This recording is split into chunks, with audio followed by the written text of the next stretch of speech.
సుందరమైన మరియు సాంద్రమైన అడవిలో పచ్చటి చెట్లు, రంగురంగుల పువ్వులు, మధురమైన పక్షుల కిలకిలారావాలతో నిండి ఉంది. ఆ అడవిలోనే ఒక పేరెట్ జీవించింది. ఇతరలతో పోల్చుకుంటే ఈ పేరెట్ చాలా తెలివిగా ఉండేది కాదు. అది అర్థం చేసుకోకుండా మాటలు పునరావృతం చేసేది మరియు చాలాసారి అవివేకంగా నిర్ణయాలు తీసుకుని సమస్యల్లో పడేది.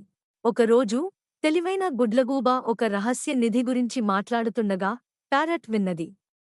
ఉత్సాహంతో ప్యారెట్ తన రెక్కలను అగ్గిపెట్టింది మరియు నిధి, నిధి, నేను నిధిని కనుగొంటాను అని ఉల్లాసంగా పలికింది. కాని నిధి అంటే ఏమిటో కూడా తెలియదు. ప్యారెట్ తన ప్రయాణాన్ని ప్రారంభించినప్పుడు ఒక దుష్ట నక్కను కలిసింది.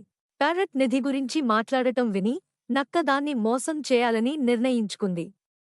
నాకు తెలుసు నిధి ఎక్కడ ఉందో. నా వెంటరా అని నక్క మోసగాళ్ల నవ్వుతో చెప్పింది. నక్క ఒక చీకటి గుహ వైపు తీసుకెళ్ళింది. నిధి లోపల ఉంది అని అబద్ధం చెప్పింది. ఆలోచించకుండా ప్యారెట్ ఉల్లాసంగా లోపలికి దూసుకుపోయింది. లోపలికి వెళ్ళినకు నిధి కనిపించలేదు. కాని ఒక పెద్ద ఎలుగుబంట్ల కుటుంబం పడుకున్నది.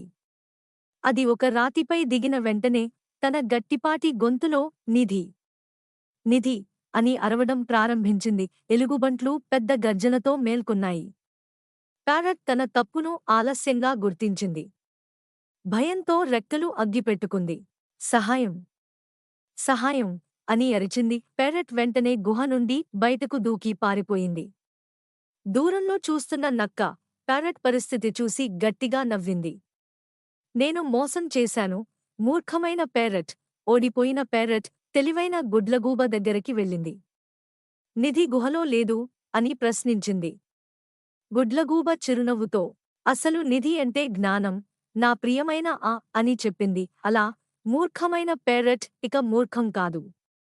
ఆ అడవిలో నవ్వులు, ఆనందం మరియు తెలివైన మాటల ప్రతిధ్వనులతో నిండిపోయింది. ఆ రోజునుంచి ప్యారెట్ ఆలోచించి మాట్లాడటం మరియు నిర్ణయాలు తీసుకోవడం నేర్చుకుంది.